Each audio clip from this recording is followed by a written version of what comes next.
This will be a reading of Joshua.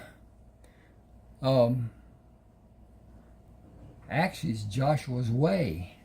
I got to change that. All right. I think we got it right here as far as that goes. And here it is. Wow. Not Joshua, but Joshua's Way. How about that? Is that straight or not? Well, it looks sort of whatever. At any rate, I made this cover. Love it. At any rate, as I said,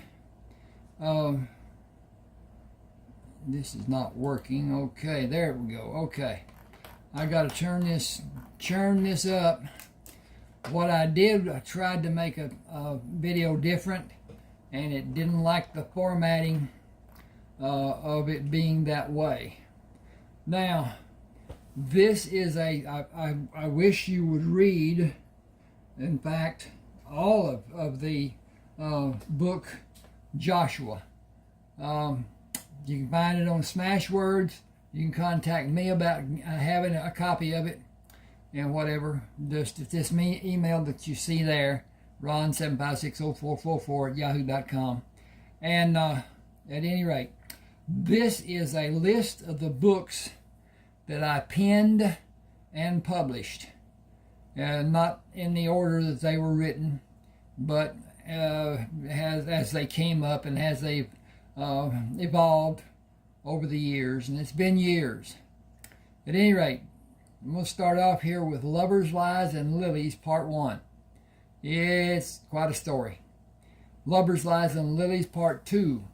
Continuation of the story. Lovers, Lies, and Lilies, Emily's story is a continuation of the characters, but it's based on a different woman and her problems with her husband. John Barlow, a character in Lovers, Lies, and Lilies, Part 1. Neighbors with Benefits. Sexy Assassin, which is a continuation of a story with the main character, main hero and the heroine and their life. Summer Help Wanted. Joshua, Joshua's Way, Guile Crossing are all Joshua Crammer stories. It continues. Guile was a love interest of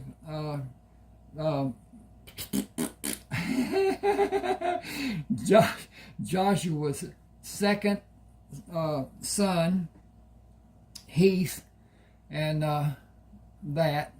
Okay, and then Heath follows that with Sherman, who is the older son of Joshua Crammer. Kinsman Tribe, Part 1, Part 2, which is chronicles actions and adventures and whatever of Cullen Allen.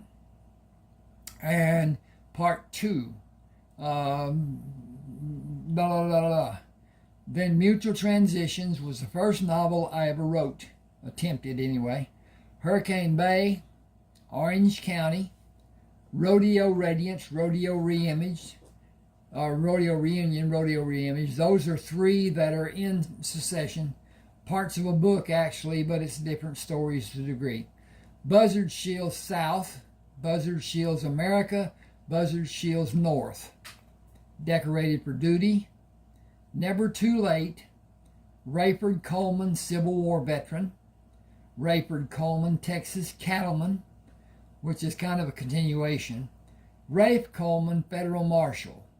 Has to do with a teenager that Rayford gets set up to be Federal Marshal, and that will protect the people that live on the farm, ranch, whatever, that Rayford owns. And they're not supposed to be there. But anyway, they're not illegals. They're just being bad. Then South of the River. And then I wrote a book,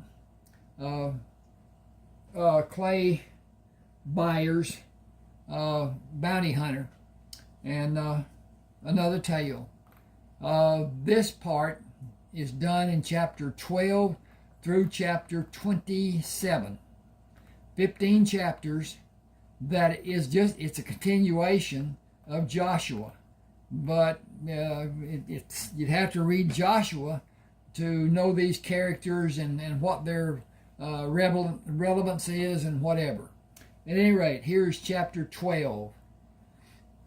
In Charleston, Joshua rigidly stood tall as the tailor measured him for new clothes after Dr. Samuel Butterman had his measurements taken and recorded. Sakim asked the tailor, "Does another tailor have a shop in town other than Miss Traitor?" Maurice Ledbetter said, "No, only Dot Trailer. She does women's dresses exclusively." Sakim asked, "Who do you trust to change your valuables to currency?" Maurice said, "A trader named Jared Tilson does my exchanges. I save them and make my exchanges when he comes into town." Joshua looked at Sakim and then Tony and smiled. "When is he due to come back?" Maurice waved his hand as if he brushed away a fly or another hindrance. "Soon. Oh, I don't know. Will you allow me to finish these measurements?" Joshua stepped away from him. "First tell me if there are other people who can sew for a large group of men." Give me just a second. I need to check on my progress here. See what's going on and how it's doing. And it's doing okay and blah, blah, blah. And, okay. That's the back of my laptop that you can see. I don't have an office.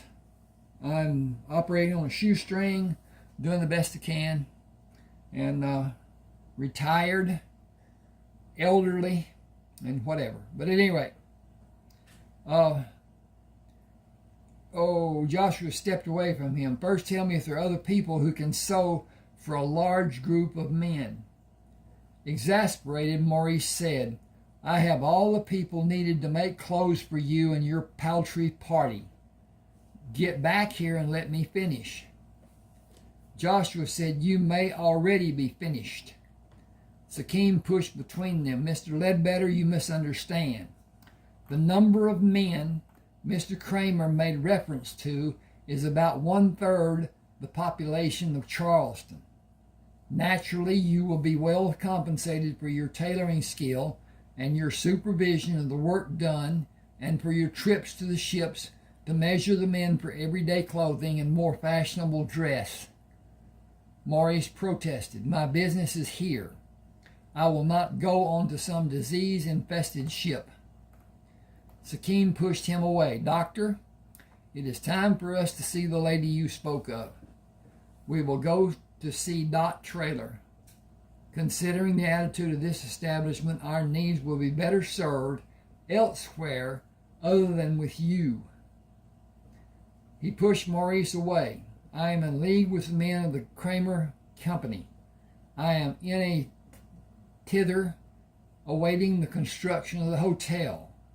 I look forward to luxurious living and fine dining. I am also awaiting the bank to be built and held privately. The growth coming to Charleston can only bring prosperity and wealth to all of us." He paused and stared. "Mr. Ledbetter, your decision to belittle us is unforgivable." Sakim balled his fist in the tailor's face. "Good day, Mr. Ledbetter. Mark this day on your calendar. It is a day we will all remember, and you will regret."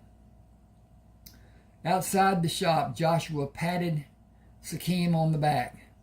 "You are my hero. I lost my composure, but you did not need to protect me. He is too little to hit and too stupid to consider. He was condescending when he was measuring Sam, and he was haughty when he was measuring me. Our clothes are not threadbare, and they are recently washed as we were. What reason does what reason does he have to be so snobbish?" I'm going to push this a little bit, hope it doesn't interfere much. Sakim said, Could it be because we look to be so poor? Sam said, little people often have a less than agreeable attitude. Dot may be helpful. As Ledbetter says, she does women's clothes, but she may give us some form of help. There is no one else that I know of in Charleston. A young girl greeted them when they entered Dot's dress shop. May I help you? Sam said, we are in need of new clothes. She said, only women clients come here. He said, we are hoping to have some form of assistance that will lead to an arrangement beneficial to both parties. She looked confused. I am not able to help. Dot pushed through the curtains leading from the back of the shop. Dr. Butterman, I thought I recognized your voice. How good it is to see you. You have been away so long. Just an unfortunate occurrence. The explanation will be interesting and longer than this day will allow. She looked at the others and asked Joshua, how may I be of assistance? Sam said, we are in need of clothes, both daily wear and dress clothes for occasional wear. She smiled. I usually only do work for women. He said, does that mean you will consider us as clients? You are my doctor, or I should say you were my doctor. You have been sorely missed, as many have been needing your services. Naturally, I will make every effort to squeeze you in, but not today. A wedding is about to happen, and all the women have not been measured and fitted and had a final fitting. If you will, come back early in the morning and I will start. How many should I expect? Sam said, less than 300 men. She laughed. Seriously? How many? Sam said, seriously. We just arrived from an ocean voyage with 5 ships. Almost 300 men. She said, the girls are going to love this situation. Joshua said, the men are under control. Many of us will make our homes here. There will not be a problem between our complement and the local people. She said, will you be a resident also? He smiled.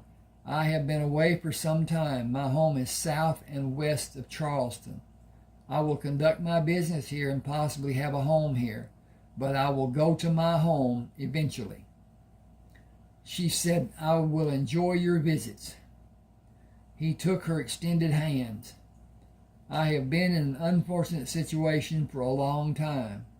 She smiled. You are too young to have had a bad marriage. Will you meet me for dinner tonight and explain? Joshua said, it would be my pleasure. Where will we meet? She turned to Sam. Will you join us? He said, 2 is company, 3 is a crowd. She said, I will bring friends if all of you will meet us. I will make arrangements later. She looked at Sakim. I have a friend for you if you allow me to introduce you. I am surprised, grateful, and delighted. Do you have about 286 other friends? She said the others will need to fend for themselves, but there are more than a few available women. Free land has lured most of the young men and many of the older men away from Charleston. The equation of women to men is incongruously lopsided.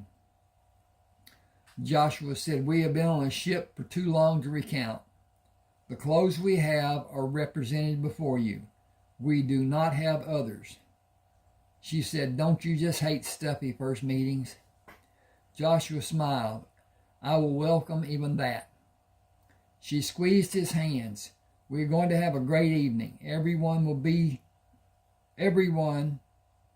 who will be there will have a great evening. I will have a carriage come to the end of the wharf for you at 6. You are together now. Will you be together on the wharf? Again, she squeezed Joshua's hands. We will all be introduced then. She released his hands. I will beg your pardon now. I have so much to do with the needs of the ladies in the wedding party. Sam said, We have shopping to do. If there's anything we may bring, is there anything we may bring tonight? She said, I have all that is needed, but you may want some specialty item to drink. Wine, perhaps? Sam said, until this evening, then. Louisa answered the door of Dorothy Traylor's home. Miss Dorothy is upstairs with the others. You all didn't wear hats? Sam said, we do not have hats to wear. It would not look stylish to wear hats with everyday street clothes. She turned away to go back to her duties. It would make sense to keep your head warm, but that ain't none of my business. Each of the four men carried a wine bottle into Dorothy Traylor's home. Louisa said, you can bring the bottles into the dining room. Just put them on the table. Miss Dorothy and them gals will be down in a bit. If you smoke, do it outside. You all can take a seat in the parlor to wait. Tessie and me got lots to do before you can eat. Didn't expect no one for dinner tonight. The men stood when they heard the women talking as they came down the stairs. Dot stopped before the other women came into the parlor. Gentlemen, please choose a dinner partner. She walked to stand beside Joshua, placed her arms around him, and kissed his cheek. You are mine. Sam took Dana Prather's hand. I am Sam. She said, I know who you are, Dr. Butterman. I have not been Dr. Butterman for some time, except occasionally on the ships. Please allow me to be just Sam tonight. Sakim and Tony did not move. Melinda Crosby walked to Sakim and extended her hand. I am Melinda, but you can call me Linda if you like. Sakim gently took her hand. I would prefer calling you by your name, if you will allow me the freedom. And so, I'm going to make some noises here, possibly.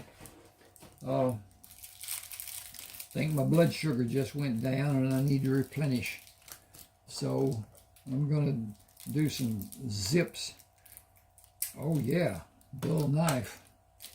And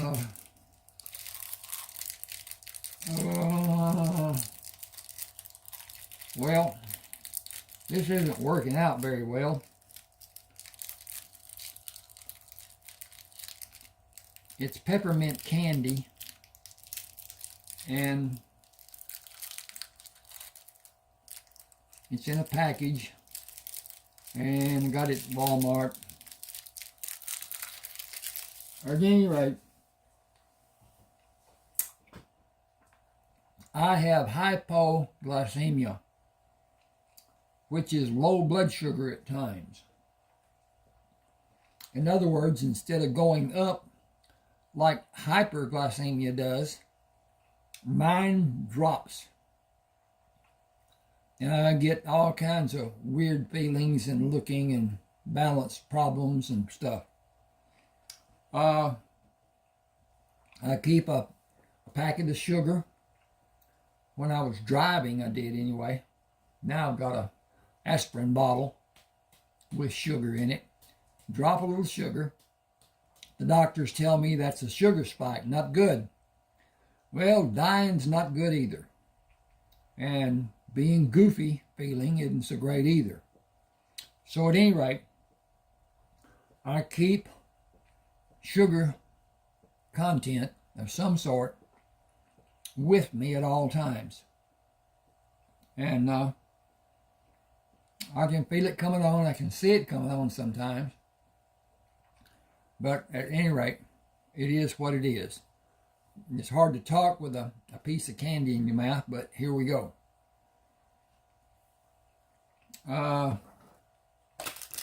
Put that up there.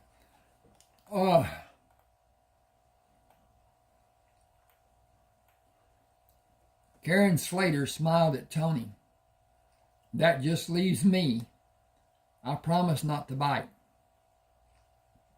Tony walked to her, took her hand, and bent to kiss the back of her folded hand. I would have picked you, but I am Spanish. perhaps not to your liking. She said, "You are deliciously handsome. That's what you are." Mama was from Seville. It is near where my home was. Dot leaned near Joshua and whispered, "It is how I planned them to be together." She lightly brushed her lips across his ear. He drew away and looked at her with a questioning expression on his face. She laughed. "I chose you this afternoon." Through the evening, conversation across the table was light, with the couples talking mostly to each other. Joshua said, "Louisa called you Dorothy. How did you come to be called Dot?"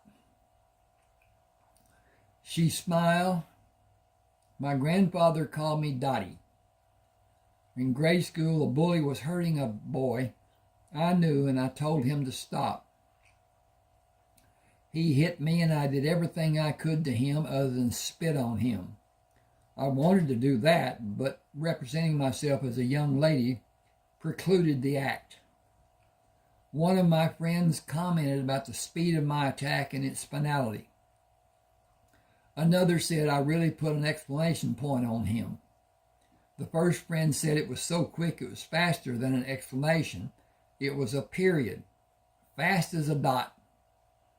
They started calling me Dot, and I have been Dot since grade school." Joshua said, "We stopped at Ledbetter's because your shop is known to cater to women. Our experience with him was not beneficial.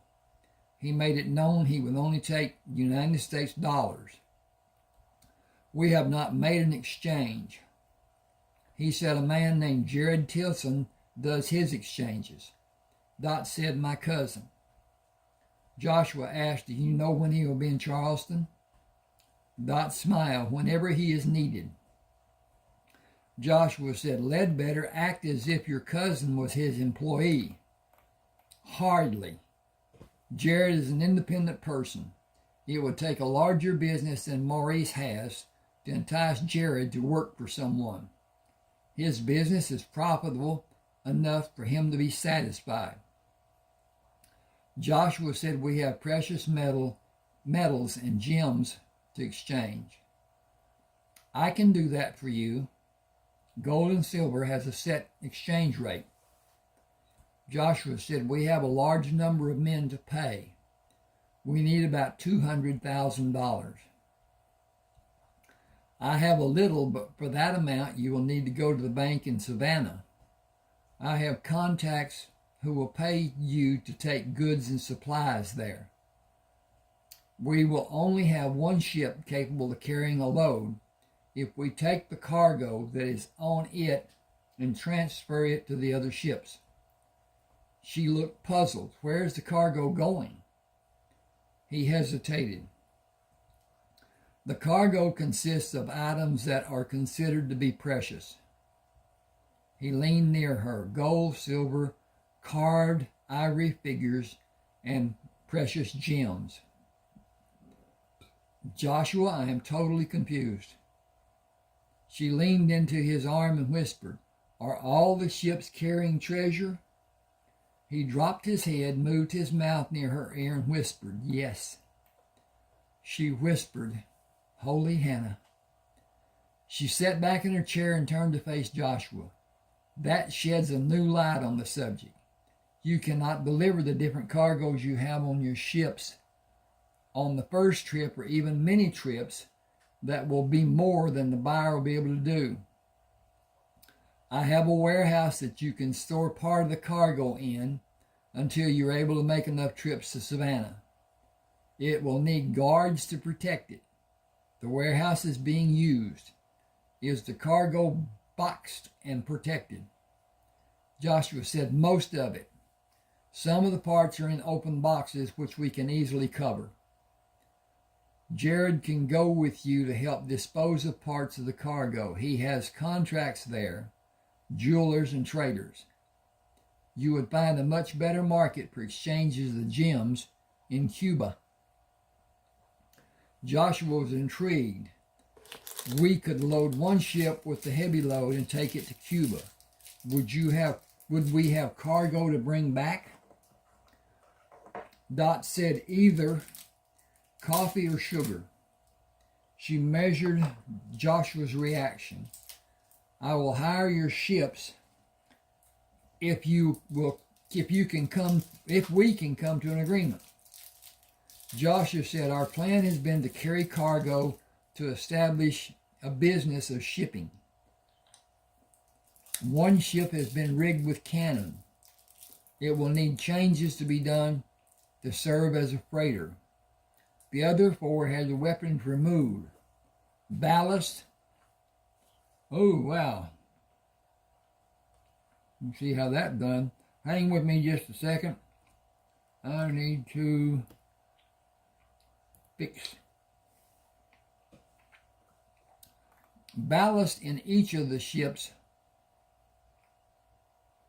Where the heck am I? Has been removed to accommodate the amount of cargo that fill the open spaces. Might I suggest hiring it to the government first? The southern waters around the country have been cleansed of pirates. The North Atlantic is still suffering their brutalities. Joshua shook his head. We will operate down here or in the Gulf of Mexico. She said, I need ships to go to Cuba. It will be very profitable. Take a load down and bring a load back. I can use every ship you have, even Tampa to Cuba and back. I wish you had 20 more ships. The trading is exceptional now and only a few ships are available. Joshua said, we have discussed building ships, but I think the risk will be too great. Hurricanes are the only worry. Use a rotation plan. Take 5 ships to Cuba.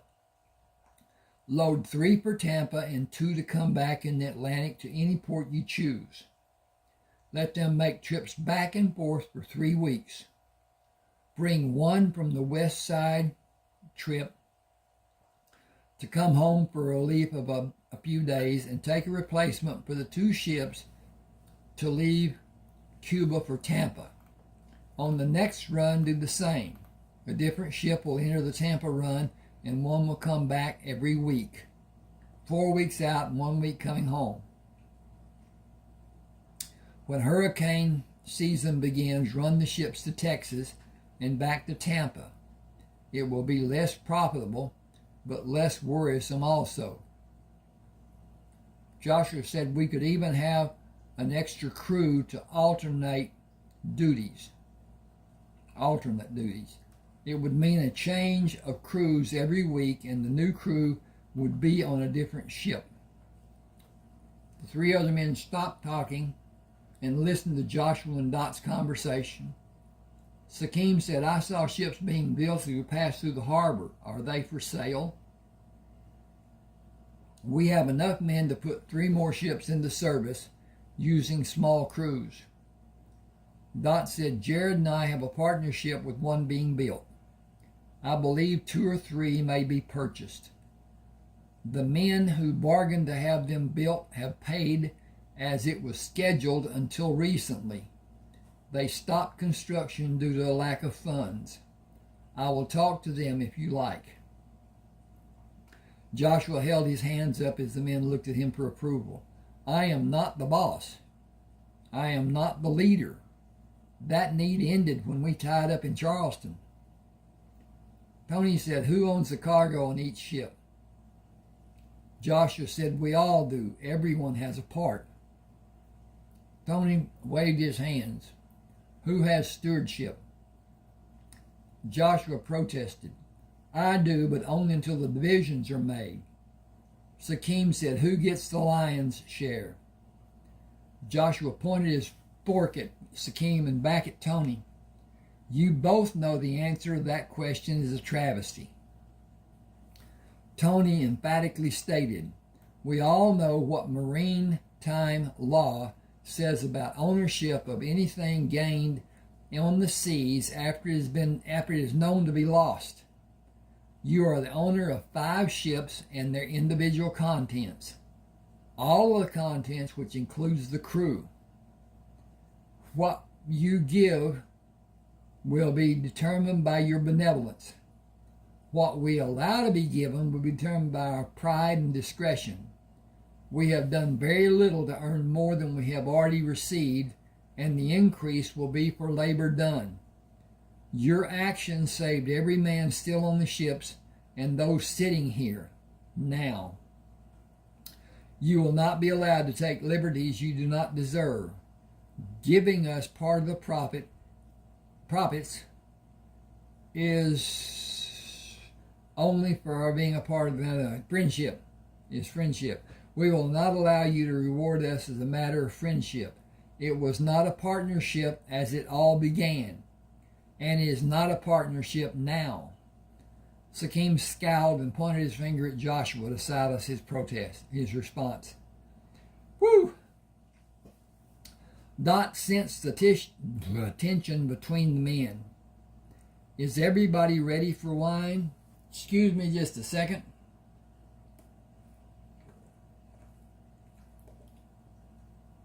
Ooh, goodbye.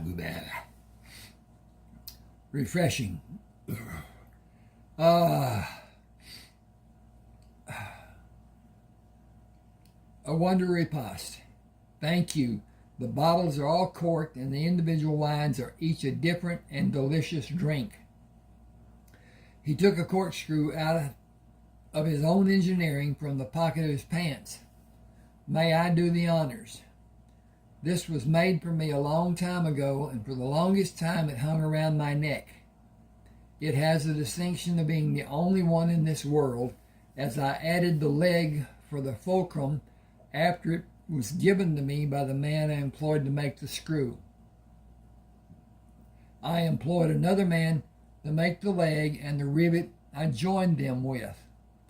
Simply twist the screw into the cork, place the leg on the top of the bottle, and pull the handle in the opposite direction, on the opposite side.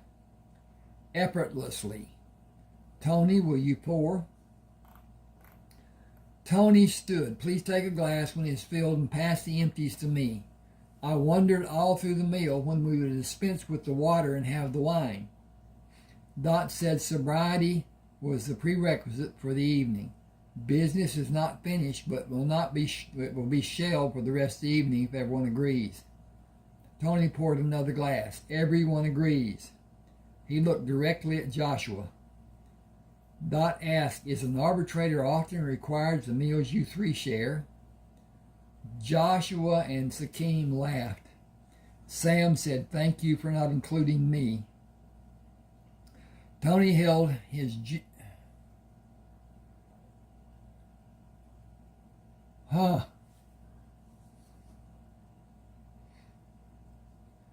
Tony held his gesture. That doesn't make sense.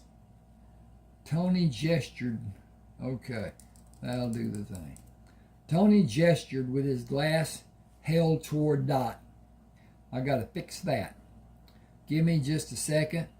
I got to find my cursor placement to start with. There it is, and there it is. Held his glass. Oh, okay. Toward.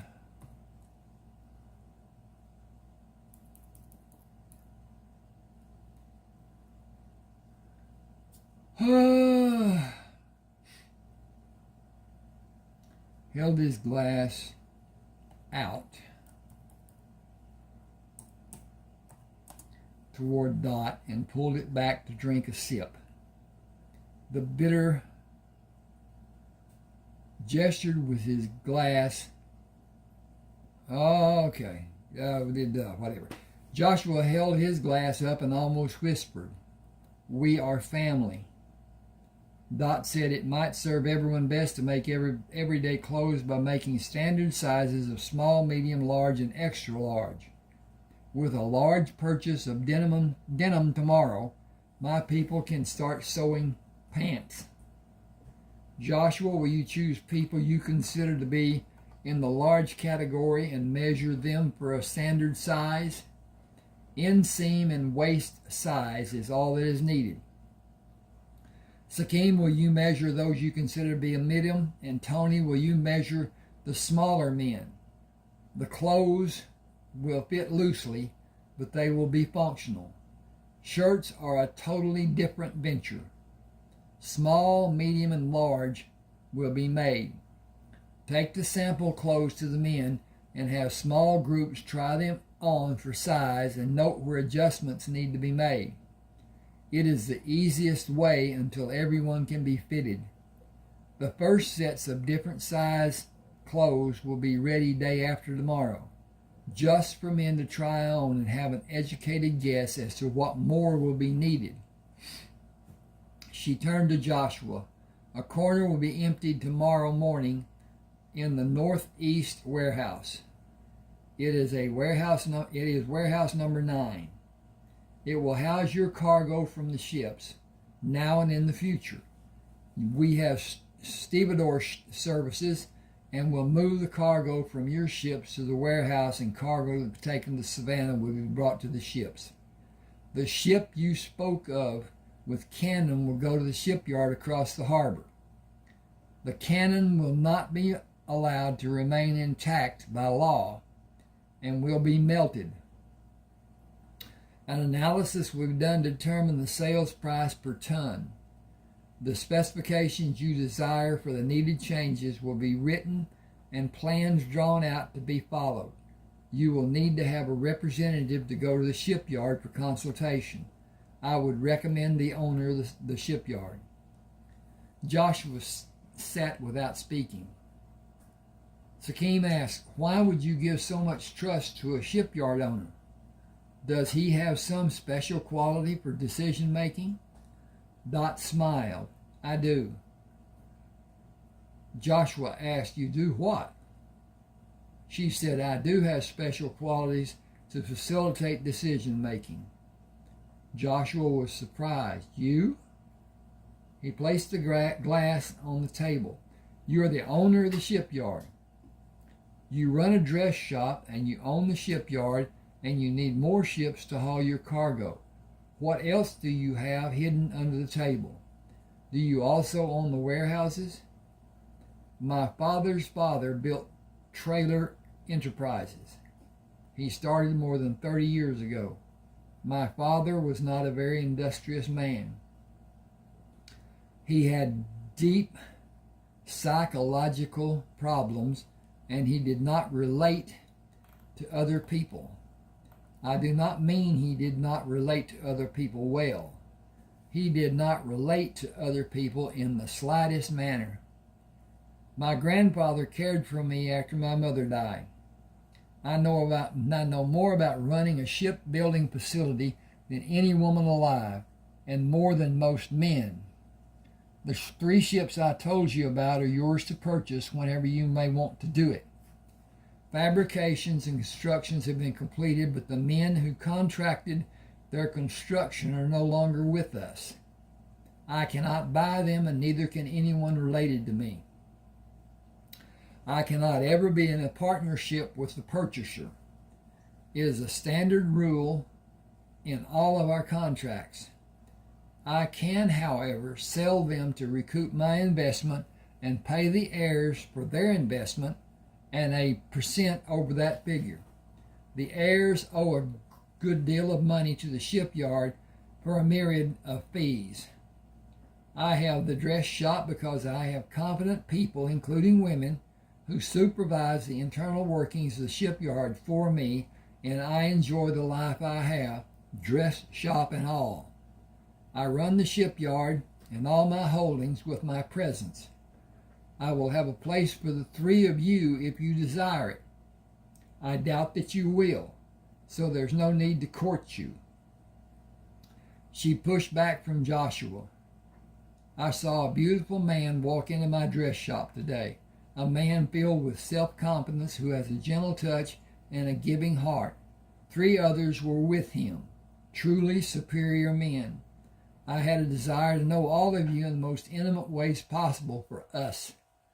My friendship and my hand out to each of you is a beginning. I asked you here for the purpose of friendship. Business interrupted the beginning of that process.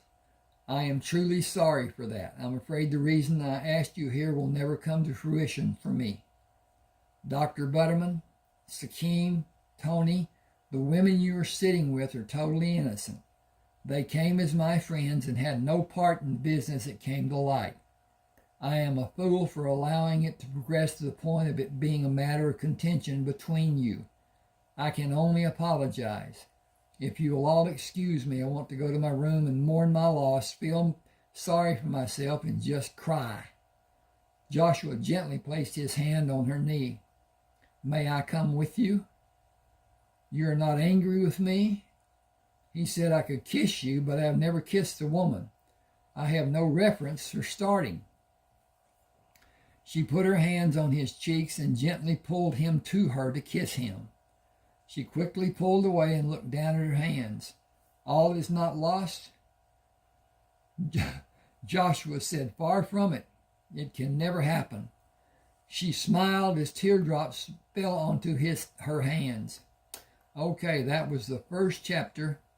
I'm going to take a little break here and see what's what. And it's getting late here. And doodly. Okay, that's not bad. We'll do another or two or whatever. My head's doing swimmy stuff. And I should have sugar with me, but I don't. So I'm doing this and making it better, I hope. That's a hope and hopefully a promise, but nothing has come to fruition yet. But anyway, I'm going to get my mouth stuffed. I may still be able to talk, but it will be slurred. Okay, Joshua stood with Sakim on the deck of Leucothea. That's a Greek god the ship was named after. Enjoying a mug of tea. We will be in Savannah Harbor tomorrow morning. Unload, make the exchanges, load, and get underway to Havana. You must do as you see to be needed with selling the gems, but the gold you are paid must be pure. We have the names of the men who will go aboard the galleon to assess the value of the gems each of them will purchase. Jared knows many of them to be honest, but also businessmen. You will need to use your best judgment about watching the buyers during the time they are assessing the value of the gems. I am confident you will be up for the challenge. We will spend 4 days in Havana, 4 days on the ships. We'll sail to Tampa to begin the runs back to Havana and again to Tampa. One ship will break off from the routine, second trip back to Havana, and one of our other 3 will take its place. After another round trip, the same scenario will be done. The crews will eventually be on ships for 7 weeks with a week off before boarding another ship to complete another 7-week trip. Sakim said this life is so much better for our health than our previous life was. Tony came to stand with them, having heard their conversation. I could really become accustomed to this routine if all I wanted to be was a sailor. Sakim asked, how will we keep the men in line and out of trouble when they go into the cities the ships will visit? Tony answered, we will not try. They are grown. If they choose to become embroiled in some difficulty, it will be their responsibility to resolve the problem. Excuse me a second. I told them how to conduct themselves off the ship, especially in Havana. The laws there are not the same as they are accustomed to. I advised them to enjoy their days off the ship and spend the nights back aboard. I have no confidence in it happening as I advised. There may be some who will use good judgment. Others, I'm certain, will win every bet I might make that they will be in some kind of trouble inside the next month.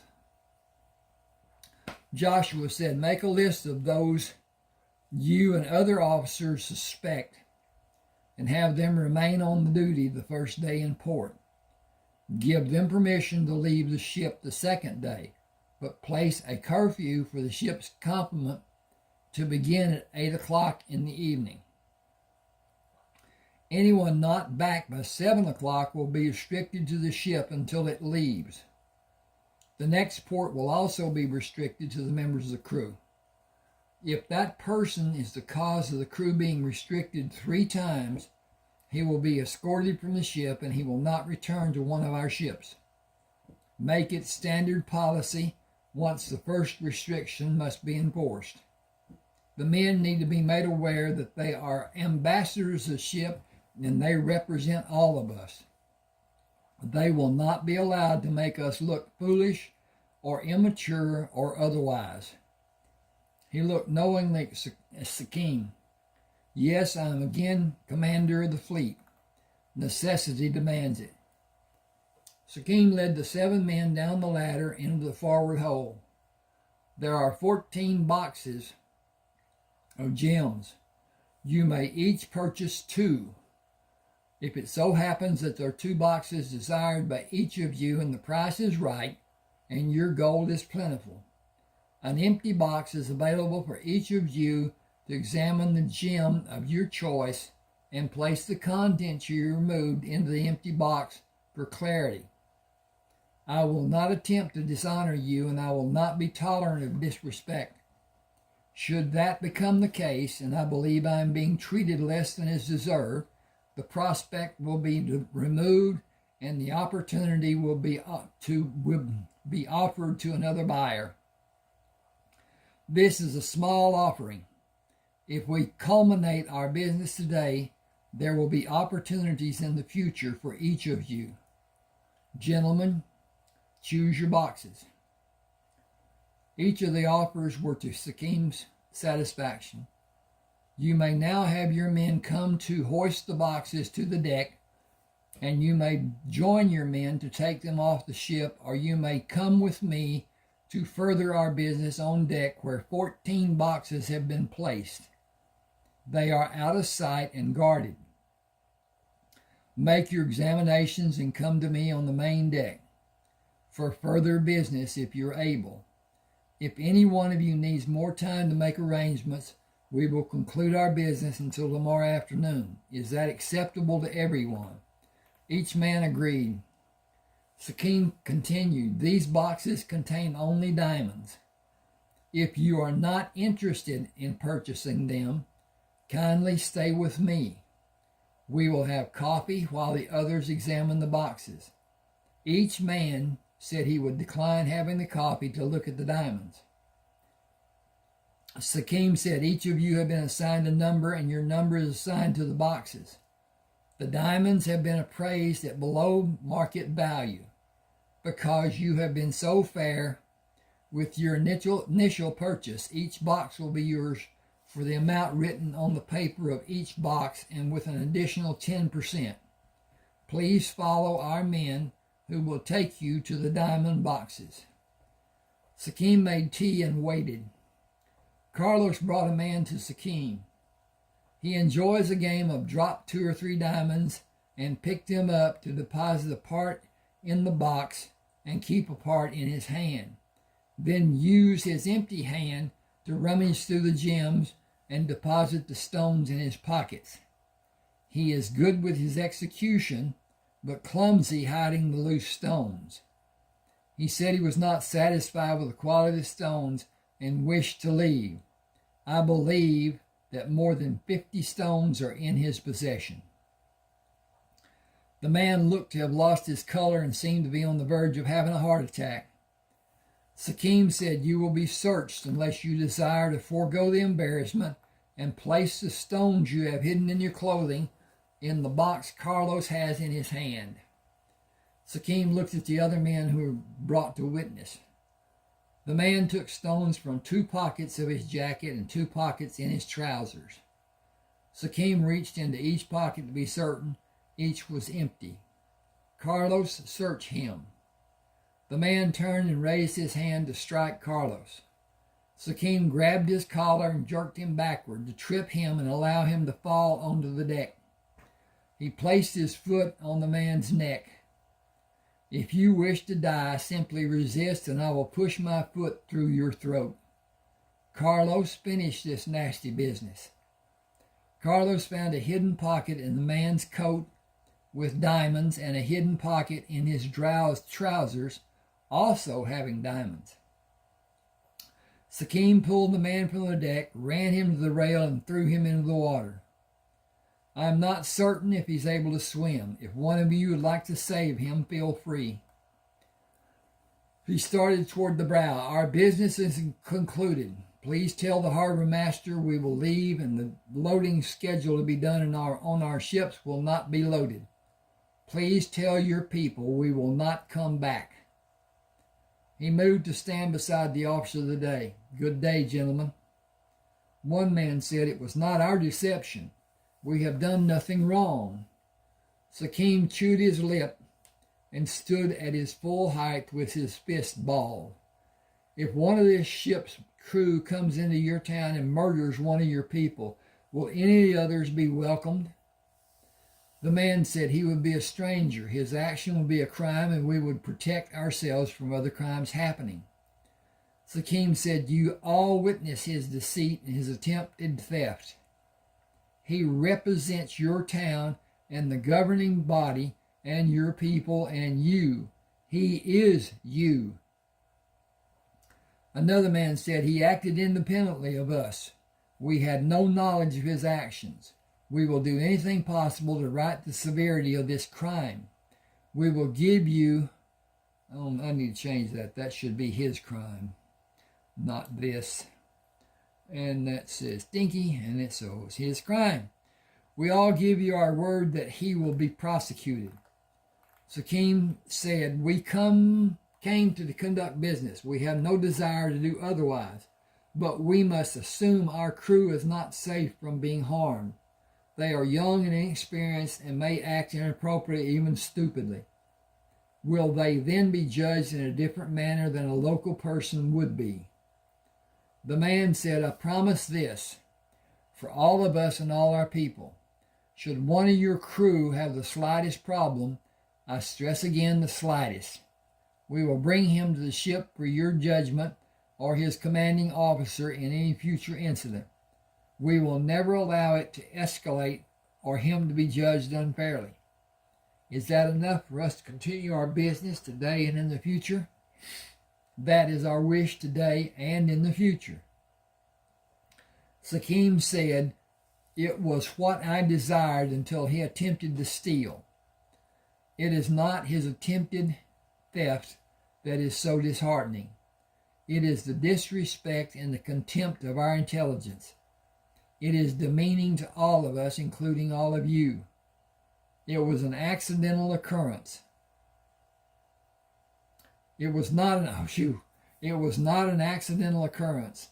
Hidden pockets, playing a game to deceive us and steal from us and disrespect us. That is how he represents Cuba." The man said, "We all totally agree. May we continue?" Sakim waved his hand. "Yes, of course. We have business to conduct. Continue. You will each have more in the 2 boxes he was to have, and there are 8 more boxes for each of you. I do not believe our business will be concluded today, and if not, loading will not be done today as it is scheduled." The man said, "We will send for more gold to pay for the gems and be thankful for your kindness. Each of us promise it will be returned to you and to your men, today and for all visits in the future. It will benefit all of us. We are delighted to have the jewels. That is a personal benefit for us, and it will have rewards for our businesses.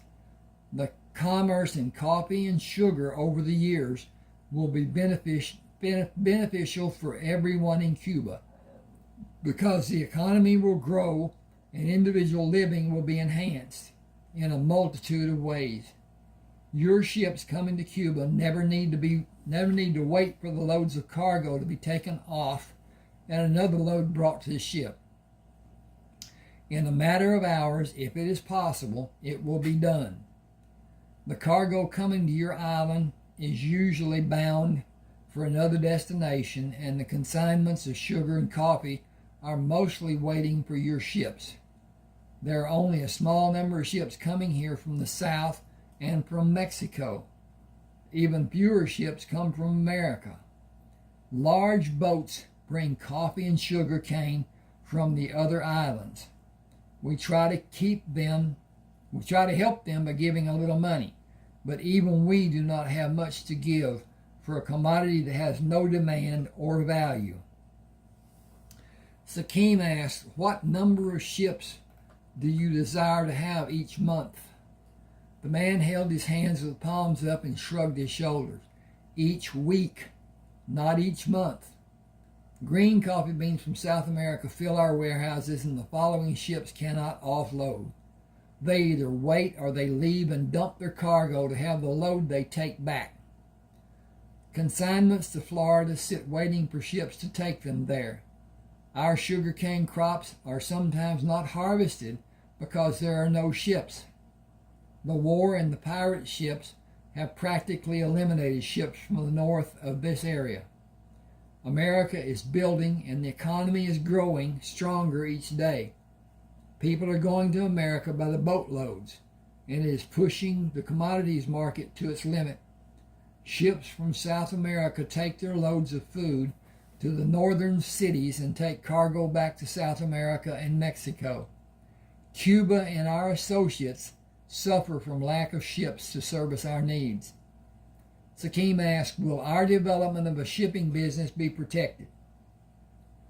If we build more ships and help your economy, will long-term contracts be done for everyone's protection?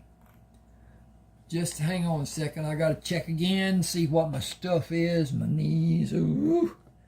And, okay, we doing all right. I am Bartholomew de Cuellar. I will guarantee that your ships will have primary consideration, and we will sign contracts stating it will be such for a time of 25 years. Sakim said the Crammer company will have 6 more ships coming into the fleet next week, giving us 15 ships. Is it possible to utilize each of them?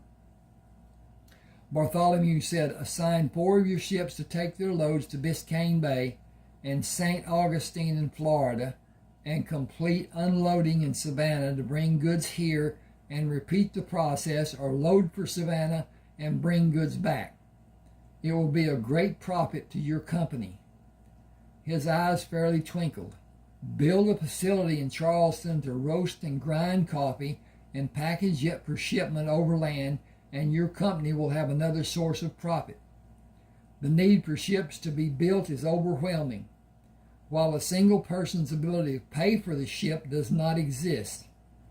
The wars of the past 20 years and the activities of the independent pirates and privateers have destroyed ships to a point that practically no commercial ships are left in this part of the world. Your company's ships are greatly prized by the people of Cuba. Before the wars, Cuba was a hub for commercial trade. Our economy has suffered. Our growth has suffered. Our people have suffered. The commerce your company will bring to Cuba will give a ray of hope for a brighter future for all Cubans. Oh, I can't pronounce some of this stuff, but I looked it up. Smolajab, 2, Falaheen, Galen, and Arcadian left Havana Harbor for Tampa, Florida, loaded with sugar and coffee. the Adelphia and Dionysus went to Savannah loaded with sugar and coffee, while the Louisiana went to Charleston having the forward hold loaded with sugar and coffee with the added weight of gold from the sale of the gems in the aft hold and throughout the cabins of the upper deck. Sakim came from his plant room. Fresh brewed coffee is ready. This will be my last voyage. The bank building with 2 full access vaults will be ready. I am to be a landlubber, destined no more for the seas, a gentleman of distinction. Tony said, "You have always been a gentleman who stinks." Sakim said, "What will your lot in life become?" Tony smiled. Karen Slather will be my concentration and assistant to the president of Crammer Enterprises. Enterprise will be my destination. He pulled Joshua to him. "I will carry the money." Joshua said seriously, "After we have the 5 ships we contracted to purchase and Dot's 4 ships all in service, we're going to buy land and build the coffee bean roasting facility. It needs a name." "Oh, I've got a problem there. Boy, that's bad." "Ah ha ha ha." Sakim quipped. "Think of the times we have racked our cognitive processes to mutually agree on a name. Each time one of us had a moment of lucid thought and the others acquiesced, relieved to no longer be subjected to scrutiny of our peers. How fragile is the human psyche. Names for ships were easy. Select a god from some destination of name to benefit the ship and the crew. The name for a house to roast coffee beans is also simple. Roaster's House. A play on words, not hen house, evolved to rooster's house, but roaster's house. Joshua looked at Sakim, who backed away laughing. "You are a genius." Sakim. Joshua looked at Sakim, who backed away laughing. "You are a genius." Sakim says, "I have labored long to convey the height of my mental prowess."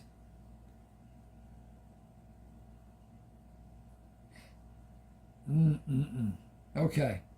Joshua said, "No, I'm serious. That is a brilliant name." Sakim looked at him in awe. "Quit making light of my suggestions. It was a joke." Joshua said, "I'm not making light of your anything.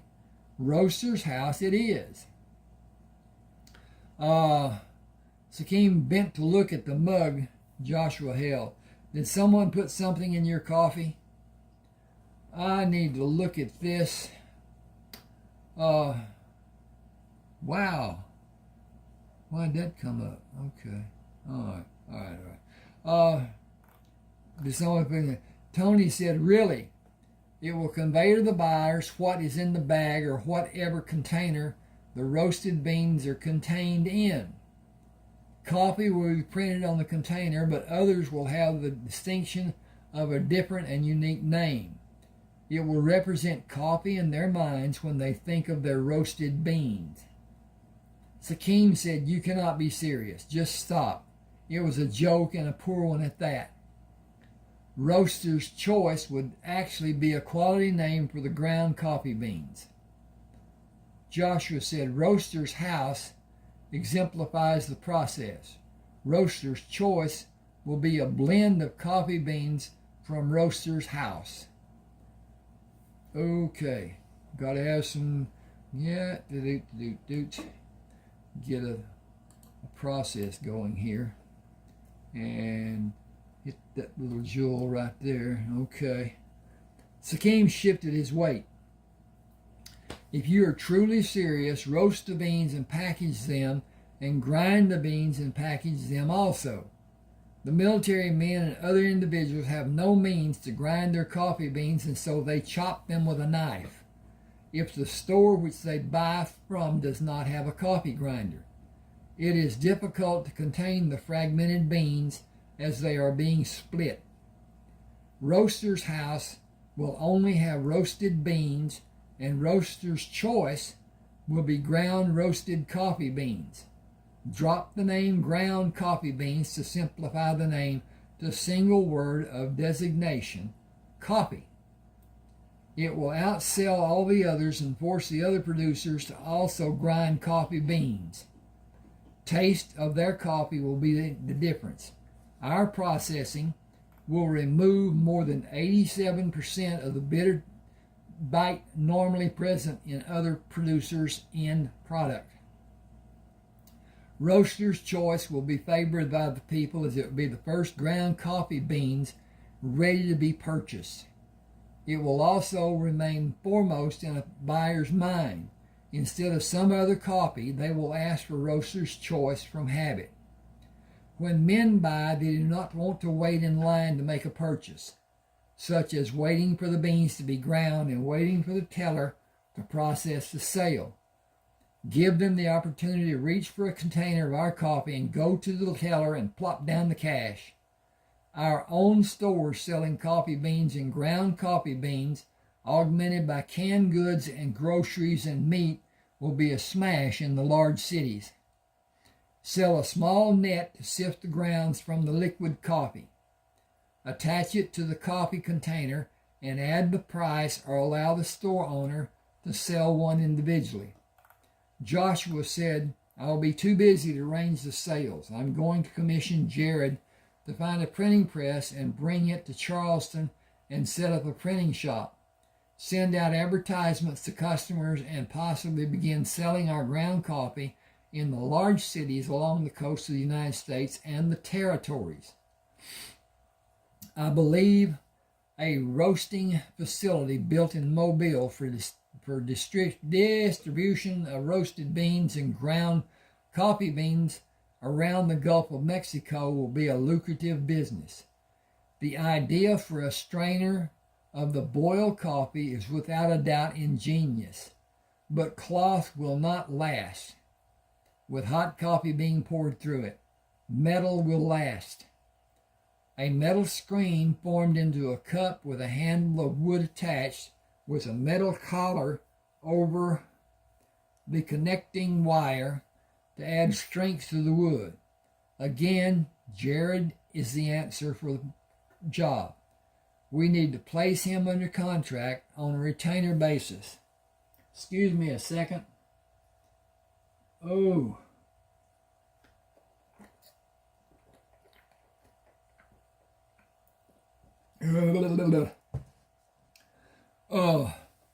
Dot arrived in a small boat to find Joshua sitting in her carriage.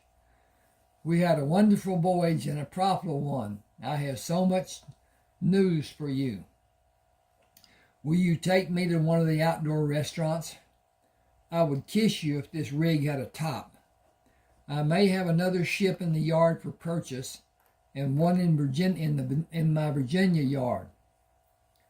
Joshua said, "For a total of 7.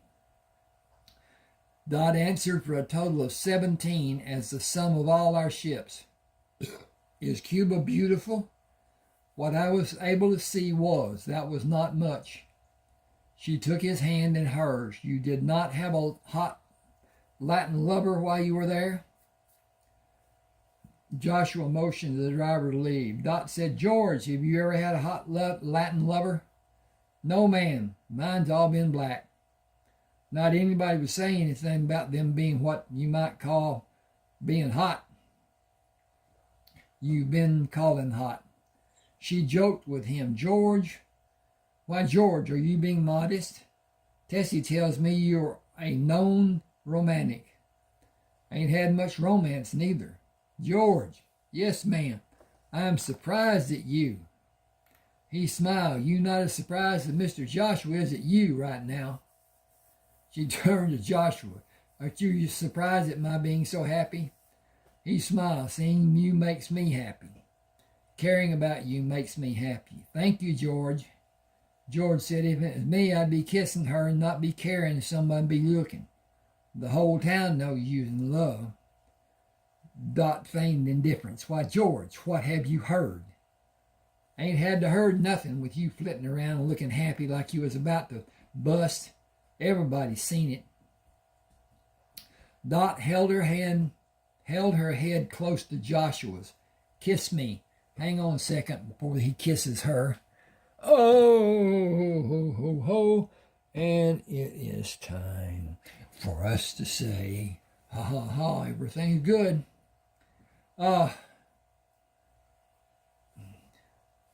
Joshua turned her around with her feet up in the seat and pulled her to him in a warm kiss. I could hold you here forever. She kissed him lightly. I am in heaven. George chuckled and whispered, gonna be having a baby coming soon. Joshua asked, George, what do you think of having ground coffee beans in a sack to be bought from a store? George said, I likes my coffee, but I can't have near as much as I want most days. Miss Dorothy, Tessie be grinding them beans for you, don't she? Yes, she does. Joshua has asked how you would like to be able to buy coffee beans already ground and packaged for you to open and boil your own coffee. Never mind if you can afford to or not. He asked your opinion. Please answer as if you are totally able to buy as you so desire. You mean like I had money to burn? She said, exactly. I guess it'd be right handy. Just open my new bag of coffee, whip up a pot, and drink it all day long. Can I buy sugar for the sweetening? She said, George, you're rich. You may do as you like. Oh, all right then. I'm going to buy lots of my coffee in case I can't get no more with all those other rich people taking it away from me. And I'm going to buy plenty of sugar, too. Get me 2 or 3 sugar jars. She lightly kissed Joshua. Is that the response you desired? He looked at her questioningly. I am seriously considering building a roasting facility here and at Mobile in the Mississippi Territory, and package the coffee beans labeled coffee beans and the beans that are roasted and ground labeled coffee. Also a sugar packaging plant at both locations. He waited for her to respond and continued. We have contracts from Cuba to take cargo of beans and sugar to Tampa and Savannah and Charleston and north of Charleston when it is safe. Sakim has told me that any number of ships will be loaded anytime one can be there. We have cargo going to Savannah and to Cuba. Loading out of Cuba will be very lucrative. We need to build more ships. She drew back from him. Are you sure you want to do all you talked about? I am certain about how ground coffee beans will be received. It is lightly toasted to remove moisture and ground and in final stage lightly roasted. Smooth to drink, great tasting coffee. It will be easy to transport and people will pay to have the convenience. It will have a shelf life of several months without spoiling.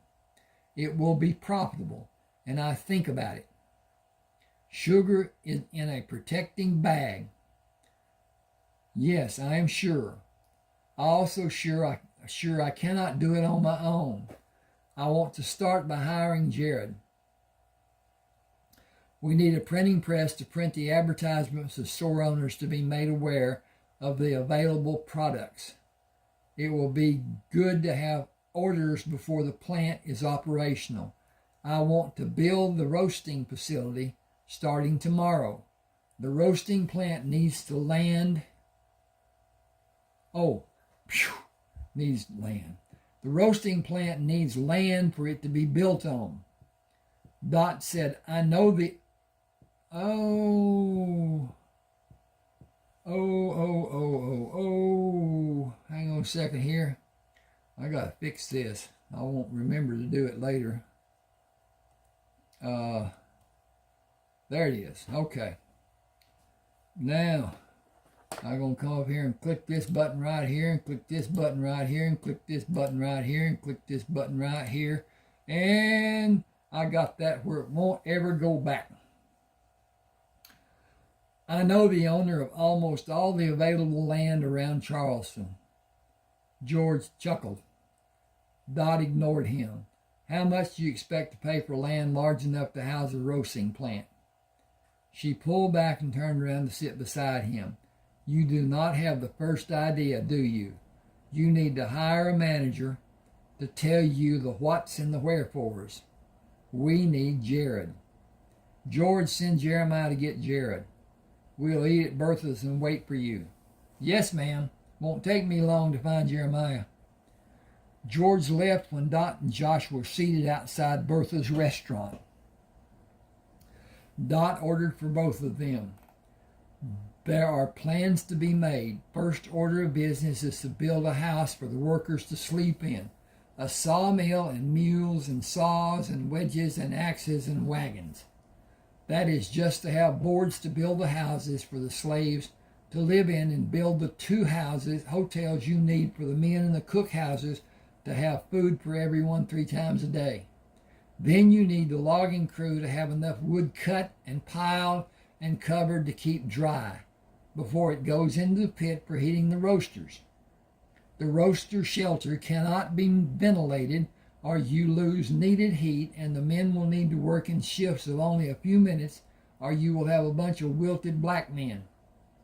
The roasting units rotate.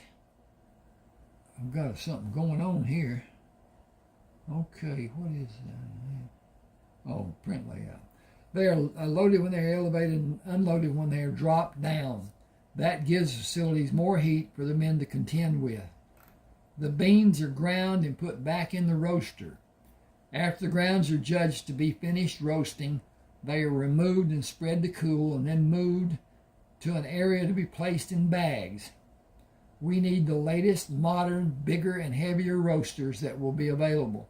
Someone will be required to go to Pennsylvania and have them manufactured to your specifications. Joshua said, I think Jared will be the key. Place him as president of the new company. Allow him to organize the operation, and I will go to Mobile to organize that operation. Tampa is a market of its own, but those shippers are not roasting beans. They have beans roasted in Cuba and shipped to them to be sent to their customers, or they ship green beans for their customers to do their own roasting. All of it is done on a small scale, with the customers grinding their own roasted beans. I wonder if many of them even know the process, or if they grind the beans after roasting. If they do, they will not have a pleasant flavor. The brewed coffee will have a rancid or burnt taste. I do not have the experience needed to corroborate that fact. It is only what I have been told and experienced. Okay. And extricated. Okay. Is that correct? That seems correct. Okay. Okay, I'm coming over here and tap that, and tap that, and tap that, and tap that, and come back down here and read. Dot asks, can you hire someone to supervise the mobile operation? I will only buy the land and make the original purchases and set up the logging operation and build the quarters needed. I will only be gone from here for 2 or 3 weeks each time. 4 months should be enough time for it to be made ready. I will come back from time to time. She took his hand. But I will miss you so much, and I will worry about you down in the territory with that lawless bunch of vandals. Joshua smiled. I have never been there, but I have assurances of my safety. You can come with me.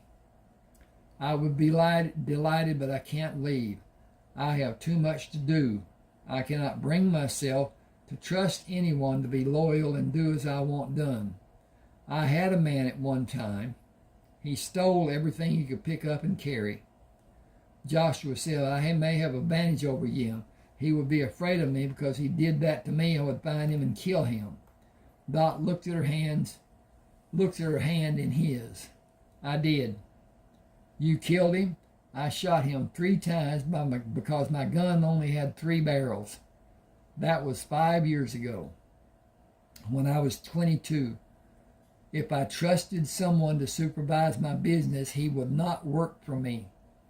I might kill him too. Seems to be how men think. You are 2 years older than me. Tongues are going to wag. They will be saying, I married you for your money. She laughed. They will all know you have plenty of money of your own. They will be saying, the crazy woman is robbing the cradle.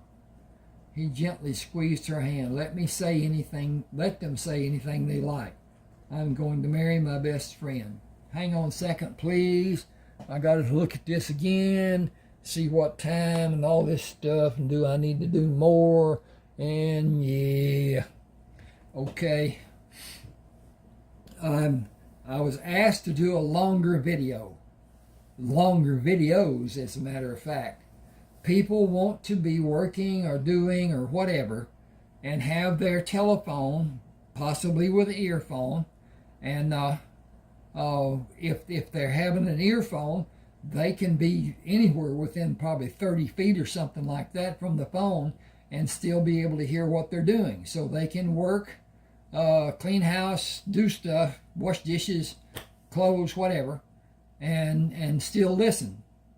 And when the ads are up, they can listen to the ads. It's not a matter of turning them off or anything like that. It's a matter of just listening. That's what everybody's doing. It's just entertainment. The ads can be entertaining. Now, if they're one that I've seen several, they're preachers. Them suckers are windy. They go on for, 15, 20, 30 minutes. Now, I don't know about you. I am not going to listen to that. And I'm going to hit that skip button. And it will cost me money every time it happens because I get paid a little bit each time an ad is played. Now, they have no way of knowing, even with AI, if somebody watched the ad, if somebody liked the ad, and whatever. So they will probably eventually come up with a button you can click that you liked the ad. And so it's a problem. It's a problem. Okay, let's see where we are here. Squeeze in. Let me say, no. Will you be happy living in my house? This is her. That was him. If it will be a concern for you, we can build another one all our own. He said, I began loving you the first night we met in your house. I will be comfortable there if I am with you. She said, I need it to be soon because I feel like doing something that will really sully my reputation when I come back from Mobile. She murmured, Dorothy Lynette Crammer. It is a very respectable name. Joshua stood on the deck of the Acadian on his way back to Savannah and Charleston. He looked up at the night sky. I am without Sakim and Tony for the first time in many years.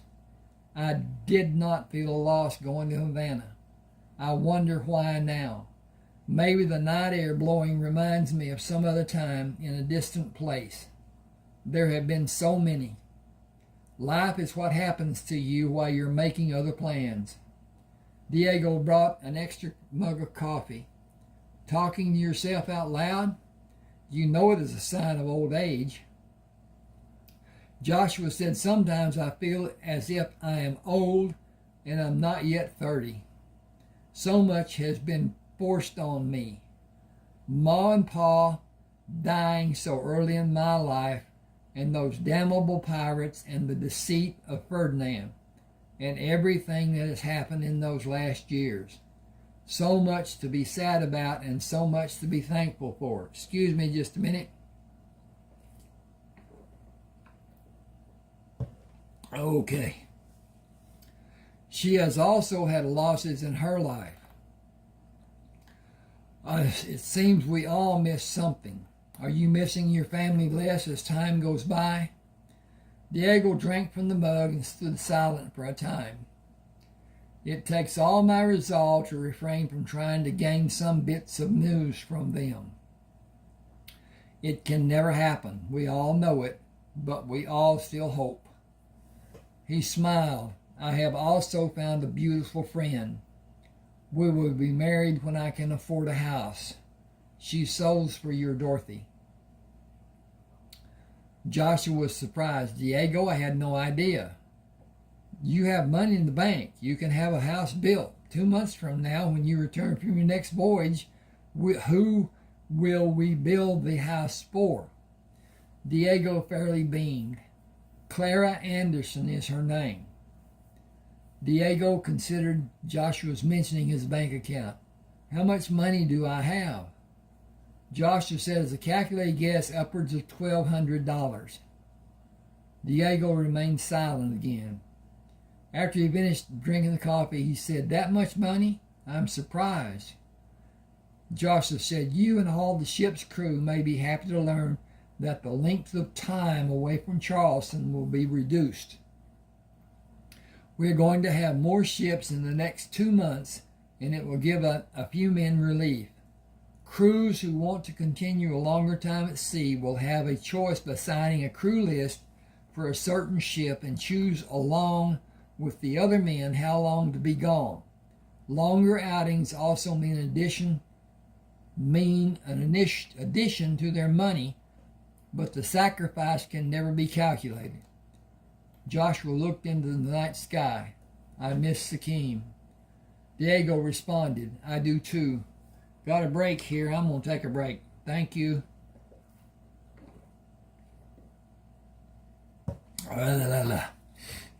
Dot stood by the carriage waiting for Joshua.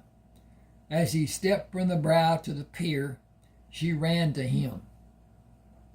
I will not endure this heartache again. When you leave, I will go with you. He drew her to him, put his arms around her, and swung her around. I am not going anywhere for the next 2 hours. Will you fill them for me? She laughed and looked to see who might hear. Filling is almost all I have thought about since you left me. We should already be married. He turned to look at Diego. Will you be my best man? Diego bowed. I will be honored. Joshua took a ring box from his pocket. Will you marry me? Dot jumped into the air and threw her arms around his neck. You know I will. He placed her back on the pier. Now? She grinned. Absolutely. She looked past Joshua. Clara, will you be my bridesmaid? I will be yours. Clara said, I am anticipating a question from him at almost any time. Dot said, I am not talking about any time. I'm talking to you about right now. Without looking, she said, Diego, I need a ring. Dot said, you can use mine for the ceremony. I will get it back afterward. She hugged Joshua and pulled away smiling. This is forever. Are you sure? I have never been more sure about anything as I am now. I want you and I need you for so many reasons. I physically ache when you are not near me. I am not able to fully concentrate without thinking of you. The whole time I was in Mobile, thoughts of you and the little things I remembered about you kept pushing into my mind. I wonder if... Joshua stopped walking. No, it is not wondering. That statement is not right. I believe I will not know soundness of thought until all my questions concerning you are resolved in my mind. That cannot happen unless we are together and I am able to learn what our needs for each other are. There are so many tiny aspects of my needing to know you. I do not have words to explain. When you're not with me, I feel a part of me is missing. I need to mentally join you by knowing how you are and what you are, and every little question will not be answered until I spend time with you and able to know the real Dorothy Lynette, traitor Crammer. You will not be the same person after we are married. I will not be either. Ma told me when I was a child how being married changes a person. She said it happens without fail, even in a good and beneficial way or a bad and detrimental way. I believe we will make each other better. through caring for each other and supporting each other.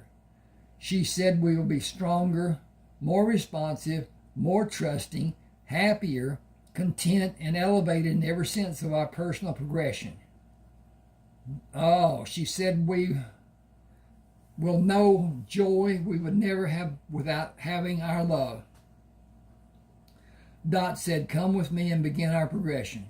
Daddy said his life changed when he carried Mama across the threshold. He said he felt all the bad in his life just disappeared from his mind.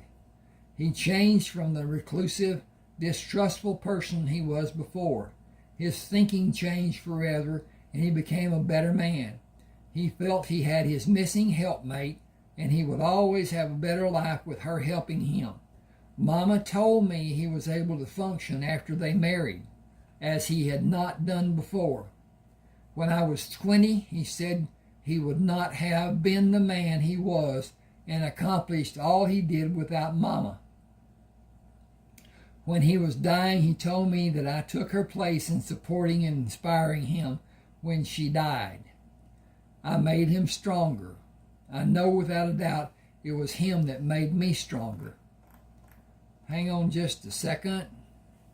Oh, hoo. And, okay, we're not there yet.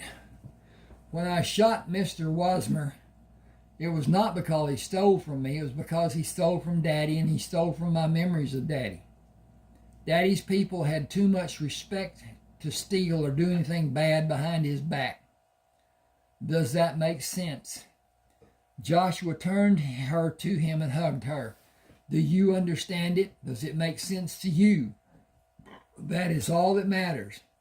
I love you for who you are, and I love you for how you are, and I love you for what you are. Does that make sense? She reached up to kiss him. It does, completely. This is chapter 14. So I've done two chapters. Okay.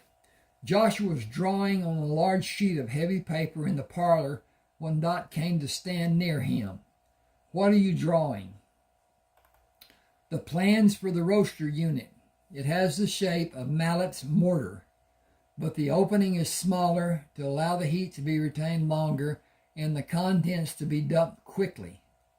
It is circled with gears to turn it and an arm to elevate it away from the skirting, which will direct the heat up to it while it is in the normal down position. Once it is elevated and the opening is lowered, the beans or the ground beans will be dumped into a pan with wheels. I have written the instructions for making the cooling trays and done drawings for them. He moved the papers to find drawings for the other items needed. This is the drawing for the drive gear. This is the grinding unit. This is the bellows. This is the house for the roasters. You can see it has sides, but it is open near the roof with hinged doors to be closed while the roasters are heated and raised to allow fresh air to circulate. Dampers to be opened or closed will be installed in the roof to pull air out of the building.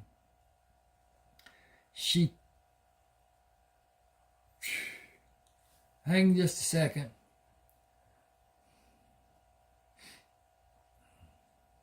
I've got to find the doggone cursor. There it is, someplace right there.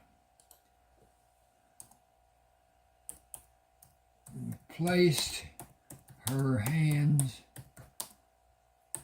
beside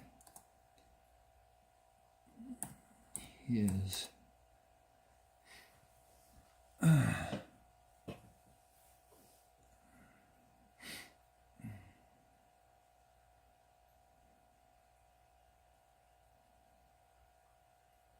She placed her hands to hold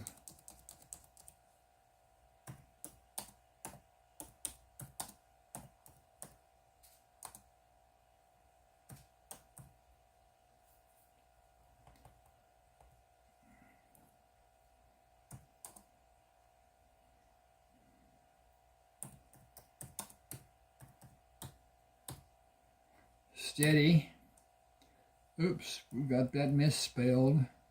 I just had this. This was just nothing there.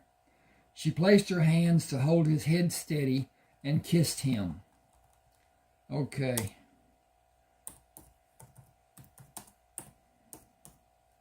Good morning, Mr. Crammer. Well, that's got a... Boy, oh boy. I'll come back and fix this. I'm going to fix it. If you will, just give me a second. And the word has me screwed up. That's the problem. That should be... Oh, it won't go there. Okay. All right. We're going to go up. Yes. And hit that. And go up again and hit that. And come down and hit that. And go up and hit that and hit that, and it's fixed.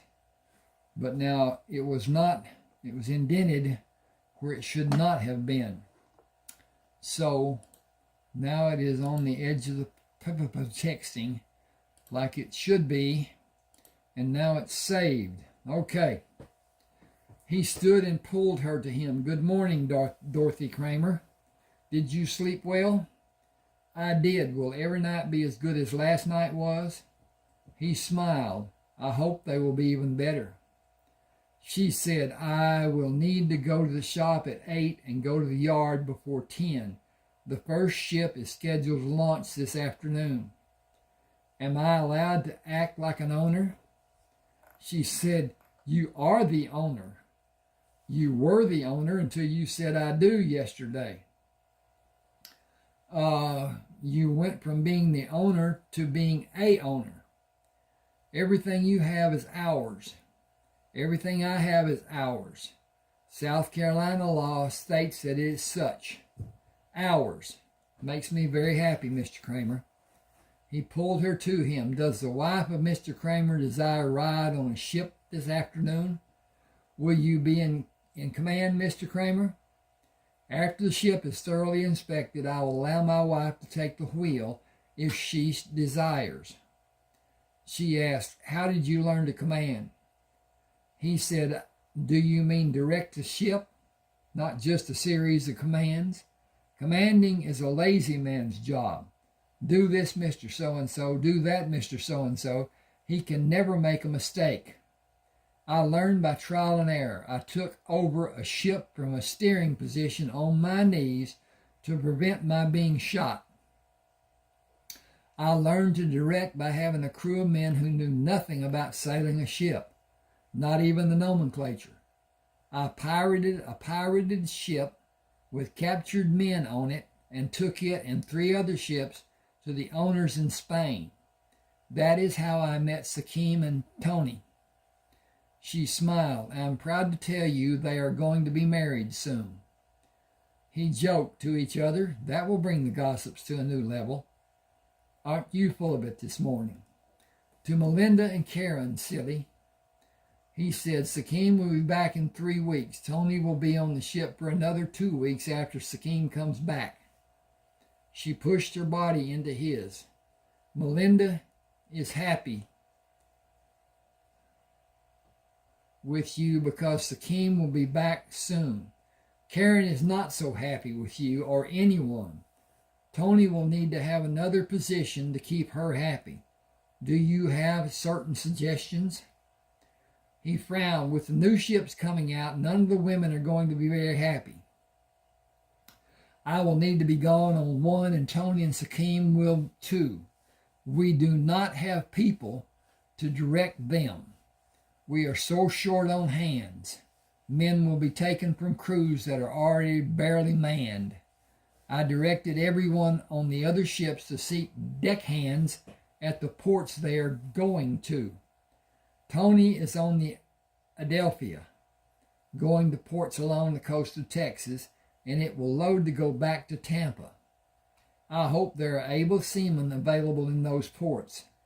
Having inexperienced men can be dangerous, as he can cause someone to be involved in an accident. Some accidents on a ship only have one result. Someone dies. Hang on just a second.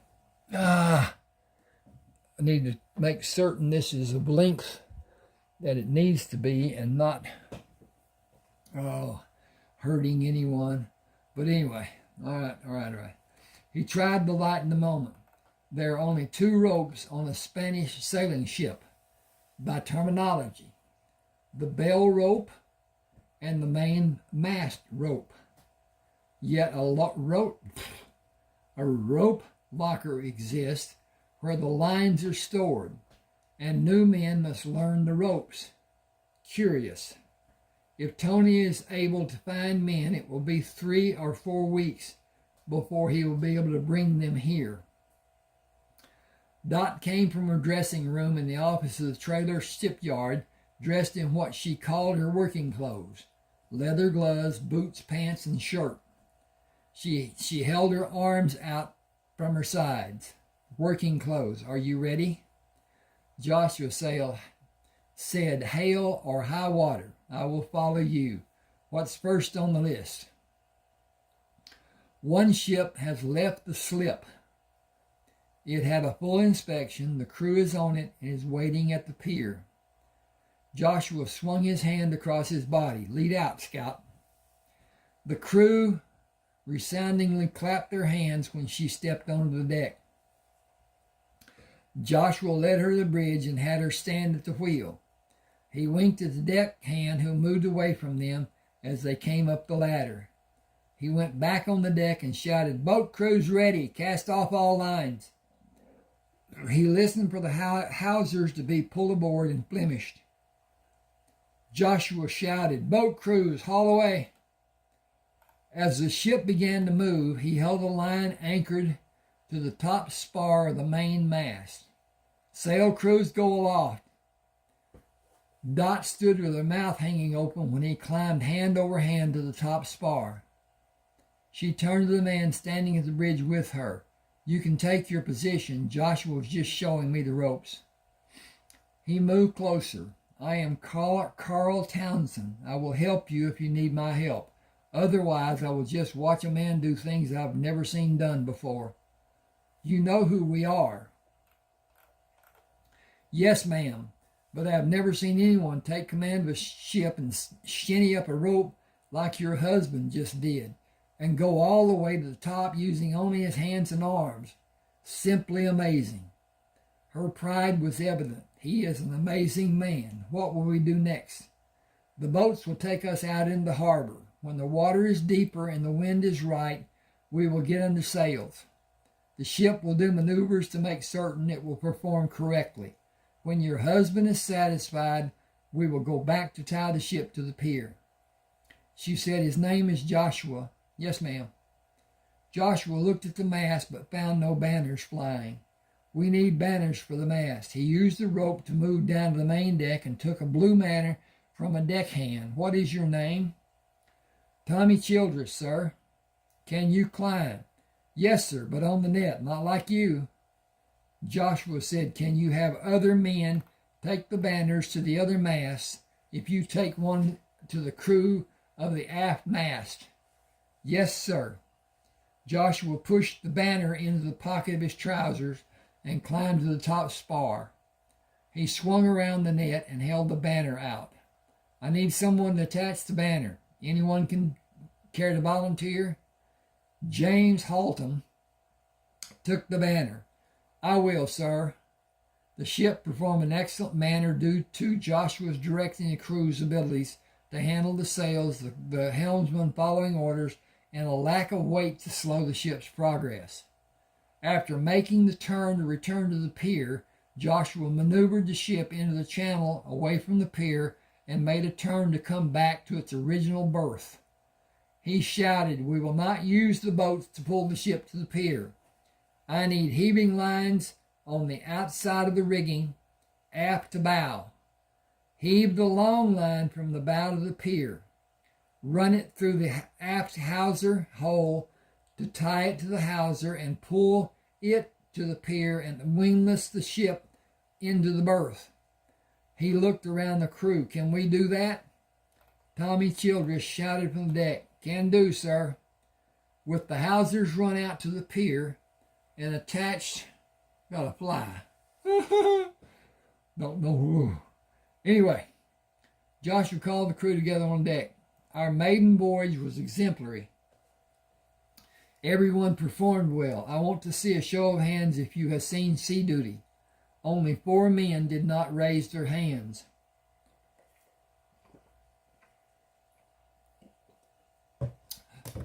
Yeah.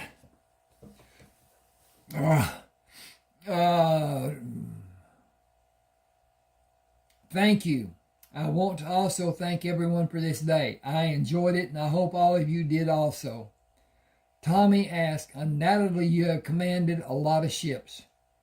We have taken ships out to sea trials many times, and different men have commanded. No one has ever done so well as you, and no one has ever climbed like you. I could not believe you could do it and come down and do it again. I think it is all of us who should thank you for this experience, you and Miss Dot. He threw his hands up and shook them violently. I'm sorry, I guess we'll not be calling her Miss Dot anymore. I am happy to say my name has changed to Crammer.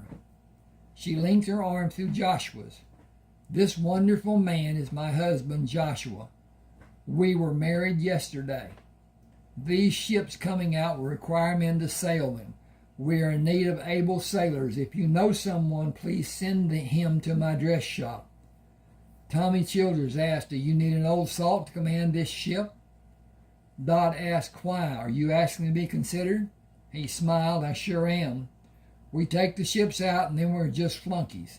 Let me go out on the ship and come back to bring the new ones out, and then my ship is ready. I will go back to have a sailor's life. The other men waited for her to answer. She looked around at them, seeing the questions revealed on her face. Are all of you asking to be signed on to a ship? To a man, they all answered yes. She turned to Joshua. You have the floor. This is out of my league. We are losing manual laborers, but gaining able seamen. Joshua said, I want to see how you handle a crew, Tommy. 5 o'clock tomorrow morning, all of you be here. I know it is early, but there's so much to do. Gerald Akers said, do you want other men? Joshua asked, what other men? Gerald said, those that work at night and on other shifts and at the warehouses and all around the harbor. There must be close to 250 altogether. Joshua said there are 5 ships to be manned the next 2 weeks. I want to see how all of you do and determine how to utilize each of you. I have to tell you that we're going to have Negroes also. I want to keep tempers in check, and we'll probably have one ship's crew be comprised of Negroes. You may never be asked to sail with them, but it might happen.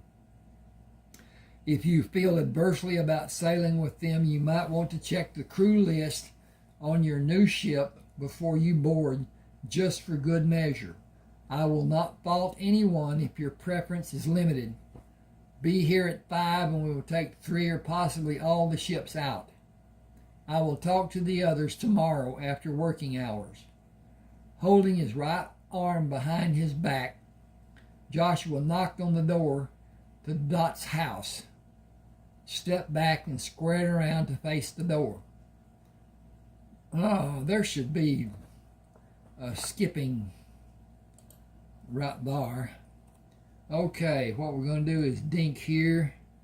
1, 2, 3, 4, 5, 6. Then we're going to cover that.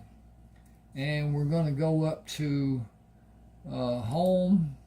And we're going to hit 16. And then we're going to come over here and hit center. And that's done. Okay. Now that's a holding place, so that they know it's a skip between the scene we had and the scene we're having. And he knocked on the door and stepped back and blah, blah, blah. Tessie opened the door and smiled when Joshua put his finger to his lips. She whispered, she's in the parlor. I can take those in a vase with water in it and take them to her if you want. She's been fretting all day long. Should have gone with you again like she done yesterday. He whispered, thank you. Dot jumped out of the chair and ran to him when he entered the parlor. I have missed you all day. I was asleep and barely remember you leaving.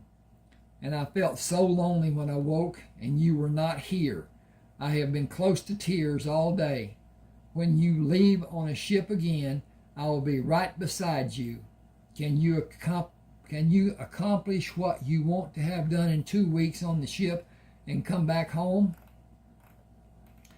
He said, maybe even less time than 2 weeks. I want to observe Tommy and Gerald and instruct them. Everyone can possibly learn newer, better methods. I am wondering about your name. Why are we calling you Dot instead of Dorothy? Mama wanted to name me Dorothy for my grandmother. Daddy wanted to name me for his Aunt Lynette. Daddy allowed her to name me Dorothy and use Lynette as my second name. I think it's his way of saying to my mother, I love you, but you pushed me into letting you win. I will never call her by a name you choose. He called me Dottie. Mama kind of pushed back and called me Dot. After the fight, and when the kids started calling me Dot, many of them eventually called me Dot. Both of them eventually called me. But they had a beautiful relationship and loved each other, but they were both strong-willed people. He changed so much after she died. I think he just lost the will to live near the end. He could not do anything except live for me after her death. But he was not the same person in so many ways. He visited her grave every day. He took me with him until I was 12, and that year slowly stopped going every day and taking him with him. Or so I thought. He only stopped taking me and went alone. I think his heartache grew until he could not control his emotions, and he did not want me to see. He died when I was 19. Joshua asked, what age were you when she passed away? I was 9. Ooh, I got a problem down here I need to fix. Okay, dink. All right, and then I got to go up here and hit this button, and hit that button, and hit that button, and hit that button, and we got everything fixed. Hope. Okay.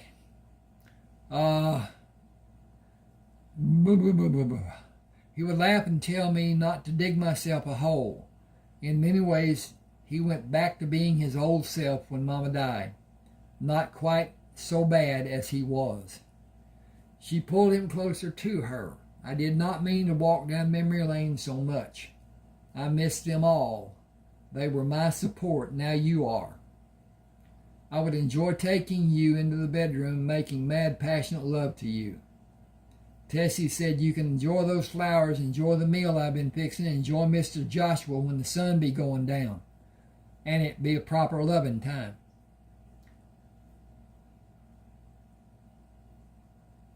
What? Oh darn, something making noise. Huh. Okay. Sound like a bunch of hornets. Okay. She pulled him closer to her. I did not mean to walk down there. Got that. Oh, she thinks she has to mother me. She has been trying since Mama died. Joshua said, I have been trying to mother almost 200 men for almost 2 years. The head count increased to almost 300 before we left the Mediterranean. I want to change that circumstance to managing almost 450 men instead. We need another 150 men with the new ships. Sakim has managed the bank and has people in positions that allow the operation of the bank to function smoothly. I would like to have Tony manage the shipyard and piers and warehouses. All that needs to be done is institute policies for the coffee and sugar units until I can find someone to manage here. Manolo will manage the mobile units.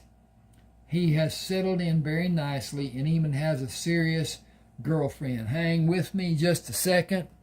I think I'm just about to find a place. And okay.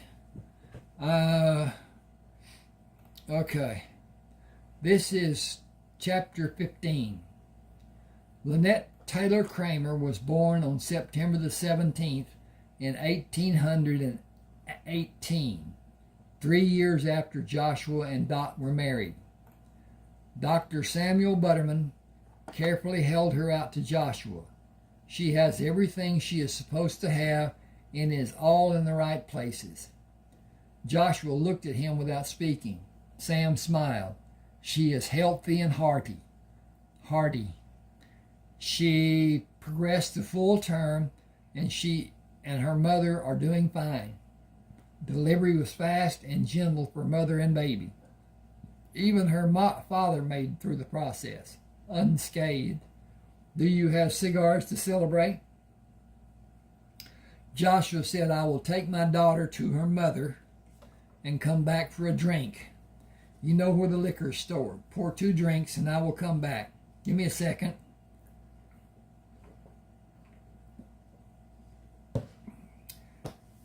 He started in the bedroom and met Tessie in the hallway.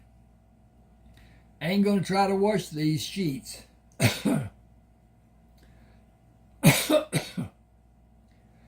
Whew. Burnham will have to do. She looked at Lynette. She's shown up pretty. Most babies is downright ugly. She looked like her mama. I got to get this mess took care of and cook lunch. You all done missed breakfast. Joshua gave Lynette to Dot and kissed her forehead. I have a tradition to fulfill with Dr. Sam. Can I bring you something when I come back? I would like a glass of milk, please. What is that? Don't know. Fell off. Okay. Do you want to hold her or put her in the cradle? I want to hold her for a little while. I'm not sleepy, and if I become tired, I will put her on the bed with the pillow to cradle her against me. She cuddled Lynette and looked up at Joshua. Do take your time with Sam. He has been so good for me through our pregnancy. She grinned mischievously. You should be aware that all the girls will come to see our daughter today. He said, is that the reason the father and doctor celebrate with a strong drink? To bolster the father's confidence about facing the looks of disdain he will be getting from the attendants? She smiled. I think most men will only find an excuse to drink, one excuse being equally as good as another. He said, I need to make a round today. I did not go yesterday and need to check to see if anyone needs help. No one would bother me for any reason, knowing the birth of Lynette was near. Everyone will want to know how you're both doing. I will give your regards to all of them. Tell them you are thinking about them and ask for their prayers. Joshua bent and kissed her forehead. I will be back as soon as I possibly can. Dot said, shooey. It would be considered you to have your drink and see that your dental hygiene. Joshua said, I have not been close to doing anything for the past 2 nights. I will exercise my elbow in a bit. Thank you for embarrassing me. She said, I love you even if you can wilt a flower from across the room. He smiled. Very funny. Everyone loves a comedian. Joshua took the glass Sam offered him. She is in a good mood for a woman who has gone through that lengthy ordeal. Sam said she was calm and the delivery was fairly easy for her. Some women have much worse pain than she exhibited and scream as loud as their lungs will allow. I try to remain calm to reassure the expectant mother, but it becomes difficult sometimes. Dot listened, even when she was in pain. Her demeanor was remarkably composed. I hope Dana will do as well as Dot did. I am going to be nervous enough as it is. Joshua said, You will have enough time to practice with her. Sam said 4 months is not what I call long enough. Is she pregnant now? She tells me we will have a boy. Congratulations. Dot told me the girls will be over to see her and Lynette today. I do not want to seem like I'm hiding, but I was with Dot all day yesterday without seeing about business. There is usually some crisis that needs my attention and direction. I told the men to make a decision as if they are the owners. Indecision is a failure in itself. I sometimes have an urge to go to see my old home and be gone for 4 or 5 days and force them to manage as their position requires. Manage and not wait for help. Sam asked, you have not been to your old home place since we got to Charleston? Joshua said, I planned to and I want to, but the ships and the men held me, and then Dot sabotaged my life, and now I'm indispensable for so many people. And today I am a father, which further complicates matters. I cannot take them with me for some time, and I will not be away from them. They need me, and I need them. After all, it is just an abandoned log house with 2 grave sites, old memories of a life swept away. Sam said, I will see my patients again and go back to being indispensable like you. My patients can find more ways to injure themselves than anyone can imagine. These past years, I have seen about, these past years, I have just about seen it all. My primary function is stitching someone back together or prescribing something from Sakim's herbs for indigestion or diarrhea. I would not trade my life for anyone's, but sometimes I think there has to be good days also. If I could go home instead of going to the clinic, I would say it has been a wonderful day and my effort had a great value. I brought another life into the world. I was truly needed. Instead, I dreaded the possibility of seeing a patient with a fishing hook stuck through one of his appendages, or a person who has waited almost too long to come to see me. I am certain someday I'll be forced to amputate because someone did not follow my directions and take the prescribed preventive measures. I am forever aghast at the people who will blame me for that occurring. I cannot be a physician and act as I know to be proper, and I will not be a babysitter for someone foolish enough to think diabetes will somehow become better and not kill them. When that day comes, and I have a strong suspicion it will, I will move away from here to a place I am not known. I can stand the scrutiny with the knowledge I acted in the best interest of the patient. I will not subject my family to scorn and ridicule. Joshua said, I had no idea things could be so alarmingly bad. I had no idea things could be so alarmingly bad. Sam said, maybe not today. I remind myself every day when I wake, maybe not today.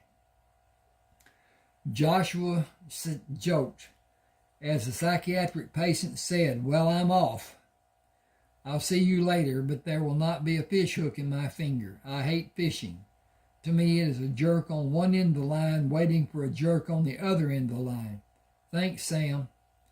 Sam said, later, Joshua first went to the bank and found Sakim at his desk. We have a healthy baby girl. Hang just a second. And, okay. I will send Dot flowers. Lynette? Joshua said yes. We agreed many moons ago on Lynette for a girl. He studied Sakim, considering how he would speak about Sam. I just had a very interesting, appalling conversation with Sam. He told me believes he will be held accountable for someone's bad experience. If someone will die, he will be judged to be culpable by someone's ignorance. The scheme says it happened to me, but on a small scale, as no one died. Several times I have given a poultice for a wound, and someone ingested it, or herbs to be ingested that someone bound to a wound. I am never able to say things so people cannot misunderstand my words and directions. I have had an occasion where I was positive my instructions were crystal clear, and a woman's husband told her to take the poultice with a drink instead of applying it. Sam is right to be concerned. His profession can have more repercussions and even a dire consequence.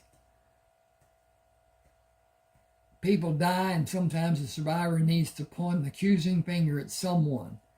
Grief drives some people to unfortunate actions, and once it is done, there may not be a way out for Sam, even for his safety and for his family. Joshua said, I will not allow that to happen. Sakim said, you will not always be where you can intercede. True, and he will never allow someone to be near to protect him.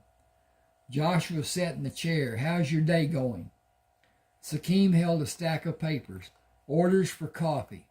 The Charleston plant requires expanding, perhaps as much as threefold. If these orders are an indication, Mobile requires expansion also. That will require more ships, and revenue will be lost from not supplying those customers we have been servicing. We have a backlog of more than a week on coffee orders, and the market is growing. Joshua said expansion for both of the plants is underway. The equipment will be here and in Mobile in a week to 10 days, but only doubled. Sakim said doubled will help, but the people are just learning about ground coffee. Our business is going to become more than we can handle. I suggest more plants and more shipyards. Tony has almost the same problem with the shipyard as I do with the coffee, and the revenue just continues to grow. He smiled. Do you even know what your family's net worth is? Joshua said, no, and I don't want to know. I have never tried to keep an accounting of the money I gained from the days we spent on ships, and most of my increase is from Dot's holdings. That is hers and Lynette's. Sakim asked, do you consider the ships and the coffee business theirs also? In part, yes. My friend, Tony and I have close to $500,000. We are poor in-laws compared to your worth. Joshua threw his hands up. Enough. I am happy, and that is all I want to know. It could all be lost tomorrow. It will be hard to pick up and start over if that happens, but I am prepared. Sakim said, you could leave here right now as an extremely rich man. Joshua smiled knowingly. I can leave here any time as a rich man. Sakim asked, you are prepared? Yes. Okay, that's going to okay. Sakim asked, you have surplus put aside? Yes, enough. Have you been to the coffee sheds lately? Sakim said, I was there this morning. Everything is great except not enough. Titus has proven to be a good supervisor. He is hard, but he is fair. The men respect him. Joshua leaned back in the chair. You and Tony are safe from King Ferdinand. That is not true for me. Since all the Dons died, the new court has questioned my disappearance. For the sake of many hundreds of people, I must never be found, or any part of my life here allowed to be documented. My name is not affiliated with any of the businesses as Joshua Simpson Crammer. It is J.S. Crammer. It cannot be inherited until my children is of the age of 25, my child. I have left instructions for the operation to be directed to you and Tony jointly, with compensation to be equally divided by the two of you. Cecil Thompson has instructions in my will. They are signed as J.S. Crammer, and they are witnessed. That is as safe as I'm able to keep everyone. I have copies ready for you and Tony if something should happen to me. Hang on a second. I know you will guard my family. Sakim smiled, rest assured. Joshua said, that is a gruesome thought. Have the buildings ready for the new equipment. Manolo has been advised. Where have you considered locating other plants? Sakim said, on the East River of the city of New York. I have made inquiries and several locations are available, giving you a multitude of choice locations. It will supply the city, and that will be a large market. Build 6 or more stores in the city and several in New Jersey and sell exclusively roasted coffee beans and ground coffee beans and anything related to making coffee. Okay. Okay.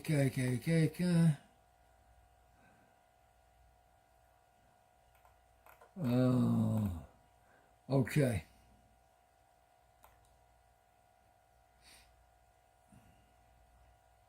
All right. I think I need to quit here, and I'll do another video to follow up on this one.